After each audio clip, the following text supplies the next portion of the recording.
Hello, everybody, and welcome back to Blue Jays Today. We're your boys. We always got something to say about the Toronto Blue Jays. I'm your host, Adam Peddle. And I'm your host, Nicholas Playlog. And today, folks, we're going to be looking at that whole Blue Jays pitching rotation. What is going on with the injuries? Who is going to be doing the opening day spot? What's just happening overall with this pitching rotation? And what can our expectations be? Before we get into it, folks, please make sure to like, subscribe, and comment your thoughts down below. Now, first things first, we have obviously got to start off with the king of this rotation. No, I'm not talking about Alek Manoah. I'm talking about Kevin Gausman. Cy Young 3 last year is where he finished. He was phenomenal last year. He carried this team in so many games.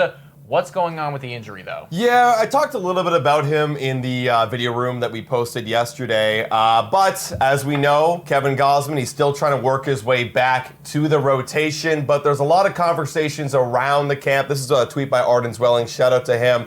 Just talking about how they're kind of determining his next steps forward and that he might not actually be ready for opening day. Doesn't say it here, but that's kind of the conversation, is that they're hopeful that he will get there and be almost ready. But it feels like his timeline is a little bit longer than 2 weeks, which is when opening day is. So Kevin Gosman and that start, we're gonna have to wait and see. And obviously Kevin Gosman was kind of lined up to be our opening day starter. It doesn't look like that's the case right now for him. We're gonna be waiting on him a little bit. But instead, another guy who was an opening day starter for the Blue Jays just a couple years ago is Jose Berrios, and it looks like that he might actually be the guy for us come March 28th. Yeah, and I mean, Jose Berrios is a beautiful fill-in for Gosman. I do want to finish off that Gosman conversation, though, and just saying, don't rush him, Blue Jays. Do not rush him in any capacity. I know that we want him for opening day. I know that we want him for that opening series as well against the Tampa Bay Rays if possible, or if it's not going to be in that series, then directly after that. But we just saw what happened with Garrett Cole and the New York Yankees. He's going to be out at least 1 to 2 months. That is not an update that I want on my phone about Kevin Gosman. And shit like this, where you walk into the season and you're not fully 100%, if you aggravate it and if you keep pushing, that's that thing that's going to linger, and that's that stuff that's going to happen in June when it's like, uh-oh, Kevin Gosman, IL. Don't rush him. Well, I think that's exactly what they're doing. They're not rushing it, right? That's why they're taking their time. And we've been blessed as the Blue Jay fans and as a Blue Jays team to have such a depth in our rotation that we didn't have at this point last year. You might have rushed Kevin Gosman into a starting job. I mean, that's what they kind of did with Alek Manoah, too. Alek Manoah was supposed to be the opening day starter, and he was dealing with something that was undisclosed, and no one talked about it, and they just put him into the job. And maybe the Blue Jays knew about it, maybe they didn't. But that was a problem, and we saw how that affected him all year. So I think they're doing the right thing right now by having Kevin Gosman take a little bit more time and get ready, because we have a little bit more guys in their depth system, and we're going to talk about that throughout this podcast. But first, let's get back to that Jose Berrios thing. What do you think about this, man? I am so on the Jose Berrios train. We've talked about this before. Jose Berrios, he had a great year last year, and I feel like knowing Jose Berrios and knowing what he wants to do at this point in his career, he wants to get better. Like we've talked about, he's added the cutter to try to take out the lefties that beat him up a bit last year. I think Jose Berrios is definitely on track to be the opening day starter. If you literally look at the calendar, you'll see he's actually exactly on time for every 5 days to be the opening day starter. But I think he's got even more in the tank to be the best pitcher for the Toronto Blue Jays this season. Listen, if you are a passenger of the hype train of Jose Berrios, then I'm the goddamn train instructor, okay? I love this guy, man. Ever since we got him, I've just been talking this dude up consistently. I think that Jose Berrios may be the future of this rotation as well, because let's just put it this way, folks. I mean, Chris Bassett and Kevin Gosman are absolutely phenomenal, and I don't want to take anything away from them at all, but they are starting to get up there in age. Jose Berrios is now entering into that prime, or that so-called prime, as a pitcher typically has. He's had some incredible seasons in the past. He's had one down year where it's just a blip, man. It's an outlier. Like, we don't really know what's going on here. Even the coaches were like, we don't really know what's wrong with him. Yeah. That's a blip. He was back on it last year. And as you were talking about in a few other videos that we posted here, this whole offseason for him was, how do I get out the lefties? How do I handle those left-handed hitters? Because he knows that well, if I walk into the playoffs doing exactly what I did in the regular season last year, then John Schneider's going to come at me in the 4th inning and say, time to go. And I don't want that. Yeah, it's very clear when you look at the rotation, Kevin Gosman, or at least coming into this season before all the injuries, Kevin Gosman was the clear number 1, and then it felt like there was a bit of a teardrop. No offense to Chris Bassett and Jose Barrios, but yes, I mean, if you were to give the ball game 1 to anybody, it's Kevin Gosman. There's no doubt about it. I think this season is the season that you're going to see Jose Barrios jump into that Kevin Gosman tier. Obviously, we're just predicting it. We're speculating right now. But I think based on the way he's approaching this season, it's not just I'm satisfied with my mid-3 ERA, which is still a very good ERA. I think he wants to go to low 3s, hell, even high 2. Well, of course he does, dude. Yeah. And I'm confident that he is capable of doing that. So from a Blue Jays rotational standpoint, it is so beautiful that we have this depth. And we do afford the luxury of having Kevin Gosman not be in that opening series against the Tampa Bay Rays. Now, we do need to touch on Alek Manoah because he was supposed to be, this was supposed to be his bounce back year, right? And he was supposed to be in this rotation as the 5th guy. And then we were hoping that he would slowly start, earning his stripes again and showing everybody that it's like, I am the Alek Manoah of old. That might need to wait though, folks, because he is dealing with a little something right now. He may not be ready for opening day, meaning the club will need to consider another starter to take his place. Now, this is a little concerning for me because one guy being out of the rotation to start the season, that's one thing, right? And if it's a minor thing, then okay, it's a minor thing. 2 guys being out of the rotation to start the season, that's a little bit more concerning for me. Absolutely. I did want to jump on one thing you said there about earning his stripes because we were talking about earning his stripes on the mound, right? Seeing if he can get batters out at an MLB level. I think he's earned a little bit of stripe here for taking his time and acknowledging the injury this time around, like I mentioned. That's also you know what true. I mean? Look, be healthy, right? Because you're right. We do have other guys that can come in and take his place. And let's be honest, last year, Alek Manoah didn't really pitch like a big leaguer. So let's allow some other guys who are starting to bud as a potential MLB starter. And one of those guys that we've been talking day in and day out on this channel is Bowden Francis, guys. Hegan Matheson has a tweet here talking about Bowden Francis, talking about him in this article on MLB.com. But yeah, essentially the number 5 job is his to run away with. And yes, we can lock it in. Like Bowden Francis is going to get all the opportunities, especially with Alek Manoah. That feels like the job that he's kind of taking right now because he was the number 5 guy.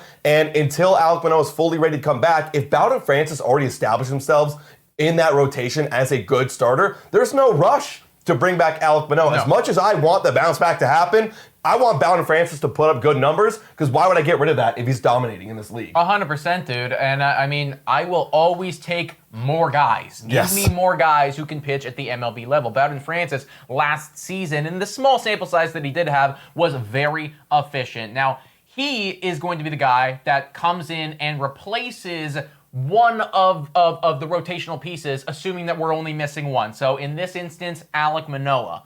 But if Kevin Gosman is not capable to be ready for that first week or first couple weeks, right? We don't know how long this can linger on. We don't know how long it's going to take him to get ready. That's when I said it can be a little bit more concerning because the next guy is Mitch White. Yeah, and he's going to be taking those starts. It would be Mitch White as of right now. The guy, when you're looking at the Blue Jays pitching staff right now, who's healthy and ready to go, it's Mitch White. And yeah, I mean, Mitch White so far this spring has been Mitch White. I mean, did you expect anything less in 9 innings? Again, small sample size, but 5 ERA. I mean, we have Chris Bassett, who's a pro. He's got a low 3 ERA. You can see it on the scroll bar in this podcast in the video format. But this is exactly what you're expecting from Mitch White. Does this raise concern, even though it might only be a start, maybe 2? Does that concern you? It's only 2 games out of 162. Well, maybe. Here's the thing. It obviously depends how long Kevin Gausman may or may not be out for, right? And again, this could all be mute. Like, if he's just ready to go in that first week, then, like, we don't even need to consider this. Right. But let's just say it's 1, 2, 3 weeks, worst case scenario here, that we're rolling with Bowden Francis and Mitch White. Somebody in our chat, when we were live today, put this in there, and it did get me thinking. You're going back to back to back of Yusei Kikuchi, who did have a bounce back year last year, but sometimes can get blown up. But you're going Yusei Kikuchi, Bowden Francis, who is still not a proven commodity necessarily as a starter in the MLB, and then you're going Mitch White. And that's going back to back to back. Now, out of those 3 guys, I think that there is potential for a lot of bullpen innings that you are going to need people to come in and to relieve for, and that's what concerns me. I mean, let's be real here. As much as we hype up Alden Francis, he hasn't had the long major league innings that he's been proven in any track record. Like, I think he pitched about 140. I'm pulling this number out of my head. 140 innings, not a full 180. So point being is maybe he only goes 4 or 5 innings. Yusei Kikuchi could definitely give you a 5 or a 6, but again, there are some outings where he will get blown up or he will get chased out of the game early. And then, I mean, we know Mitch White will get chased out of the game early. You only want that guy going through the lineup twice. Right. There's not a chance you let him go through 3 times. So yeah, there's a bit of concern there, especially that's 3 out of 5 games where pitching was supposed to be our strength, and now you're affecting the bullpen. So now you're actually relying on the offense to actually show up a bit more in the early goings, and that's going to be a big effect on the rest of the season, because if we don't get off to a good start in April and maybe it lingers into May, then we're starting to look at maybe a deadline where we're not as confident, a trade deadline where we're not as confident going in. I'd much rather have a better start to know where this team is at so we can add additions going towards the playoffs. Yeah, I mean, having a great start is absolutely crucial. But, I'll be honest, from my perspective, I'm not actually that worried about the wins and losses. Like, sure, I would like to win more games than we lose. That's pretty standard. But if we are losing some games in April, dropping some games while we're trying to get healthy, that's okay for me, because I know that there's a light at the end of the tunnel of Kevin Gausman coming back and hopefully Alek Manoah coming back. What concerns me, though, is the usage on the bullpen, right? And if we are really using that up a bunch, and now people are getting tired, and now there's more risk of an injury for them earlier in the season. We've seen it before with this Toronto Blue Jays team. I think we saw it last year. We saw it the season prior, where the bullpen is really, really good, and then it starts getting taxed. And then it's like, you start stumbling into July and into August, and it's like there's a few more rough outings where there never used to be before.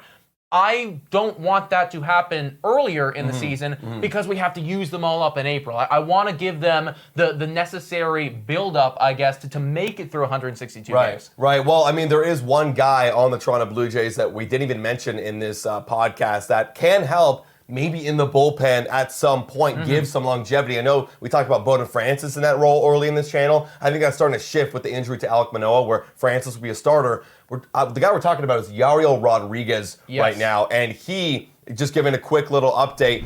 Whoa, time for your daily Betway breather. A quick reminder that the best place to bet is on Betway. Must be 19 years of age or older to play. In collaboration with iGaming Ontario, please bet responsibly. Now, back to the content. They're really happy, the Blue Jays, with his progression. He's actually going to start this Sunday for the Blue Jays, and they're hoping to get him up to 5 innings by the end of camp. Now, obviously, that is a starting pitcher's workload. There's conversations of him maybe moving down to the minor leagues, get some work down there before the big league level. But if you do bring him up, hopefully sooner rather than later, if there are some spots and maybe the bullpen's getting taxed, there could be an opportunity for him to give the bullpen a couple days off, or maybe just 1 day off, go eat 3-4 innings out of the bullpen in a winning or losing game situation. That would be one of those things that you don't see on the stat line of the overall season that could help the Blue Jays in the long run. Dude, Yerry Rodriguez is maybe my favorite signing of the whole offseason, and I'm a big stan of Justin Turner, but I love Yerry Rodriguez because he's perfect for the situation that we're dealing with right now. This is the Swiss Army knife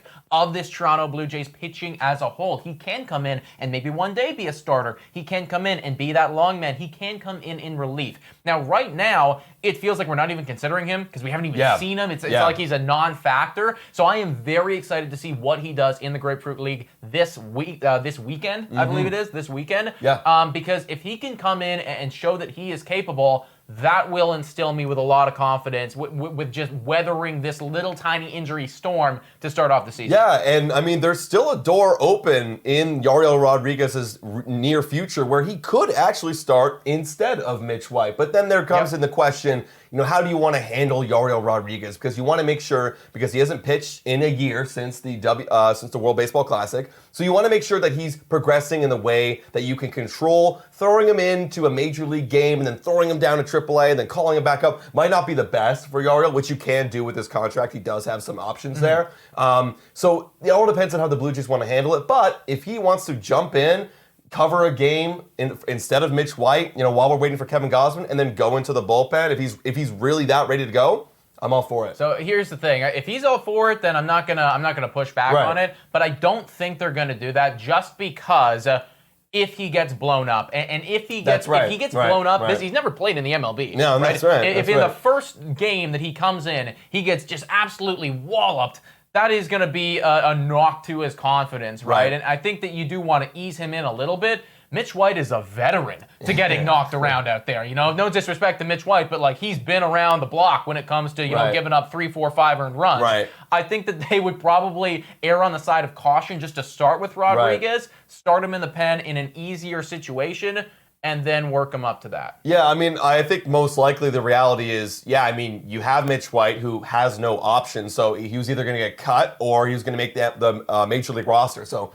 based on these injuries, I think he's making the Major League roster at this point. And then you give him a short leash, which you had with like Tanner Roark 3 years ago. You have one bad start, well, goodbye. If Yariel's looking good, come on up, and he can take the next start. It's one of those situations where we got him, we might as well squeeze as much juice out of him as we can. Yeah. And I want to be very clear, no knock to Mitch White. Please go out there, dominate, prove us all wrong, dude. I want you to be good at baseball. Yeah, and look, this whole situation could change in a week. We could be talking about something completely different. If we get some updates that Yariel's looking amazing, he's going to break camp, and then Mitch White gets DFA'd, that could totally happen. This is going to be an ongoing, changing situation. So, guys, you want to keep your ears glued to the internet, to Blue Jays Today, because we're going to be giving you guys all those updates. Yeah, biggest one being what's going on with Kevin Gausman. But, folks, let us know your thoughts about all this in the comments down below. What do you expect from this rotation? What do you think about it walking into the season in 2024? Guys, and please make sure to like, comment, and subscribe to Blue Jays Today, and $3 a month to become a Patreon member. Shout out and thank you to all of our current Patreon members